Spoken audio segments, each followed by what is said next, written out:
இத்தனை நாள் வாய்மொழிந்த சித்திரமே இப்பொழுது மௌனமேந்தானோ?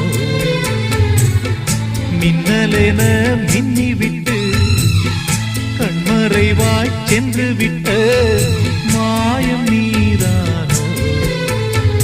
உன்னால் வந்த காதல் உன்னால் தானே வாழும். என்னை நீங்கி போனால் உன்னை சேரும் பாவம். எனக்கொரு அடைக்கலம் வழங்குமோ உன் இதயமே? அன்பே அருகிலே தப்பாக நினைக்காத. என் வாசல் வழியிலே சுகமுண்டு, மது உண்டு, மாது உண்டு, மனம் உண்டு என்றால சொர்க்கத்தில் இடம் உண்டு போடா.